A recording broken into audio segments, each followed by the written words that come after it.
When did you see that opening come up in that fight? I mean, that was a fast and furious pace. You guys came in there to scrap, and you saw that opening and went for it, put him away. Yeah, the left hook to the body has always been something that's come natural to me. I have a lot of boxing experience, so I can't really tell you. It just happens, just natural. I don't even think about it. It just flows. Yeah. Were you surprised that he tried to take you down a couple times early? No, I wasn't surprised at all. I was just telling my dad this is like, I wrestle with the highest level of wrestlers, like Olympic champions, world champions. I've traveled the world all over. It's like, I had a feeling that he was going to try to take me down. I was like, there's no way he's going to take me down. I've wrestled with the best in the world, and it's hard for them to take me down, and this guy's not going to be able to take me down. But my whole thought process coming into the fight, I thought he was going to be he was going to run a lot more. That's what they said. He was going to try to like cut angles and do all that stuff. So we were prepared for that. But in the back of my mind, I knew he was going to go for a takedown, because I knew once he felt my power, that's the only thing that he could possibly do, is try to take me down.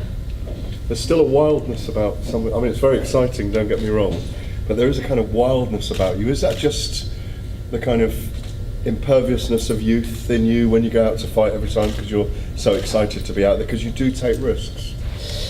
Yeah, I mean, I like to be on my feet. I'm a very, very high-level wrestler, so I can go to the ground. That's not an issue, but I always say this. I mean, submissions are great, but what's going to get you on the sports center?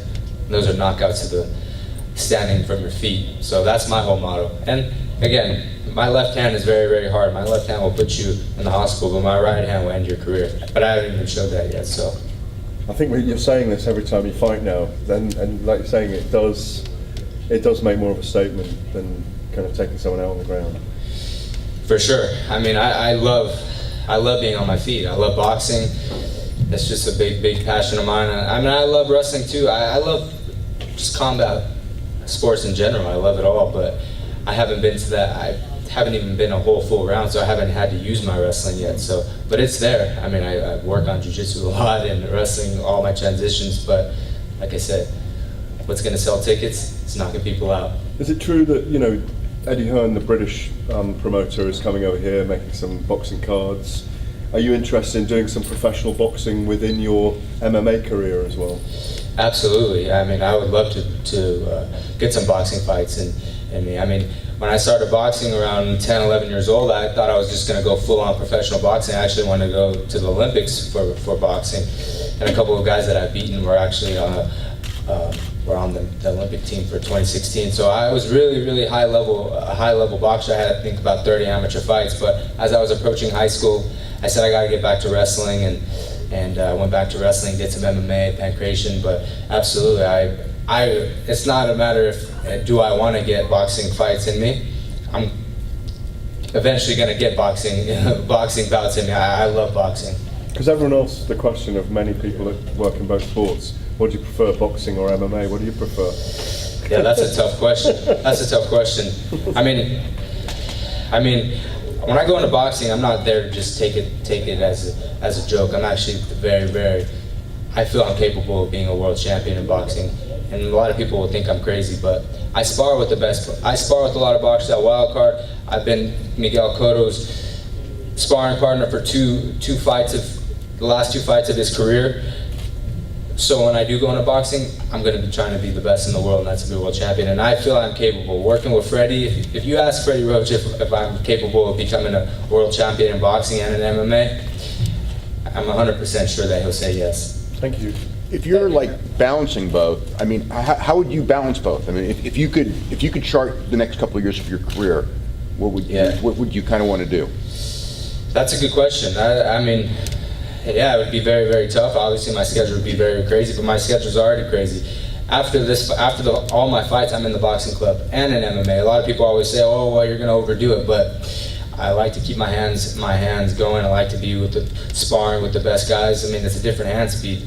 Seeing an MMA fighter and a professional boxer, it's like night and day. So that's a good question. When the time gets right and we get really serious about crossing over and doing both, all parties will have to sit down at the table and we'll have to figure out what we do. But yeah, it's going to be a very, very tight schedule, but it's nothing that I'm not used to. You know, Aaron, you're 21 years old. You just finished your fourth bout professionally, first year when we talked about, well, what's this next year going to look like? So what is this next year going to look like? I mean, is boxing going to be involved as soon as within this next year, or are you going to focus on winning an MMA title with Bellator, like you mentioned earlier? No, the most important thing right now is becoming the best fighter in MMA. The boxing right now is second. That's just a big passion of mine, and I definitely will want to be obviously cross over eventually. But the most important thing and the task at hand is becoming the best fighter in the world. And the year coming ahead is just coming closer to, ranked guys coming closer to winning a world championship. That's what I want to do. I mean, a lot of people thought I was crazy when I came into MMA. I said, I do not want to fight guys with losing records. Absolutely not. And people say, oh, that's crazy. You got to take it slow. But for me personally, fighting a guy 2-4 or 1-3, and then hitting him with the body shot and knocking him out because I know I'm so capable of doing it, I just want to feel good as a person. That's just not right. So I said, I'm going to take on the challenge, because when I'm 26, it's going to just be like another day at the office, So it's not. Those are my rules. No fights, no guys with losing records, and now I want to fight guys so I can get close to that world title. That's my goal this season. Aaron, given you're watching the heavyweight tournaments kind of trying to progress at the moment, how would you like to see a Bellator create a featherweight tournament in the next few months or into next year? Because with yourself, Gallagher, one of the pit bulls, there's so many fighters out there. Makia, even at 145. There's so many. I know you're getting bigger, but there's so many guys out that could make a tournament in that as well. Would you favour that at this stage in your career?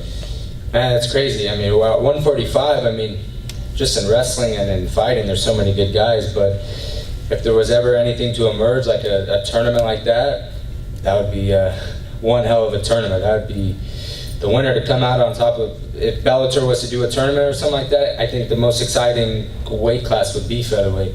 So we'll see. I don't know. I don't know. Something about the 145 division in wrestling and in boxing, it always seems to be the best athletes. So yeah, it'd be very, very exciting. There'd be a lot of people tuning in, that's for sure. Aaron, leading up to the fight, there was obviously a lot of talk. 2 first-round finishes. Can he keep the ball rolling? You got it done, man. How are you going to celebrate it now? Are you taking the horses on Monday, or what are you doing? Yeah, I'm gonna drive. Well, tomorrow is Mother's Day, so I gotta go see my mom. So I'm gonna leave here early in the morning, go see my mom. We're gonna go have breakfast or dinner, whatever she wants to do. But back to the drawing board. I'm gonna go ride my horse, be with my dogs, and relax. But I'm healthy. I have nothing wrong with me, so I want to just keep improving my skills and one step closer to being champ of the world. Like I always say, I'm one day closer to being champ of the world, and it's just not a matter of if, it's just when. So Another couple. Aaron, right here. yeah. So we first saw you in the sport. It wasn't that long ago, and it was all about potential, what this kid could possibly do. It didn't start out so well. Now you have 3 finishes in a row, first round.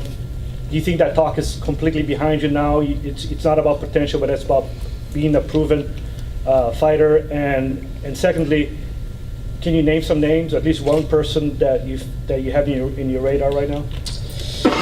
Yeah, the 11 months that I've been a professional, I've come a long way. Obviously, after the Madison Square Garden fight, a lot of people didn't believe in me, and that was the biggest thing that hurt me the most. It's just I wasn't able to display my skills. Those 30 seconds, whatever, how long the fight was. Like, man, I just wait till I come back. I'm gonna go on a rampage, and that's what I've been doing. And names? We'll see. We'll sit down with Bellator, but I want to fight guys that will get me closer to the world championship. That's for sure. And if they needed you on the 200 card in London, are you fit enough you could do that? Yeah, I am. I'm healthy. I'm ready to go. So if someone dropped out, you'd be willing to get in, yeah? I'd be ready. I'd be willing to go for sure, 100%. If it will get me closer to winning a world title, yeah, absolutely, I'll be ready to go. But I'm healthy. I'm good. And you like London, presumably? You want to go to London, rather? I do want to go to London. I've never actually been to London before, but it'll be actually really cool to go. I was actually talking to my brother that I said I would really love to go to London. That'd be a fun trip to go on. We'll ask Scott afterwards then. I'm sorry? We'll ask Scott, see if there's any dropouts. Yeah, I know, right? Yeah, I'm healthy. I'm good. I'm ready to go. we'll sit down with the team and see where we need to go from here. All right. Thank you. Thank you guys. Thanks, Thank you, Aaron. Hope you enjoyed it.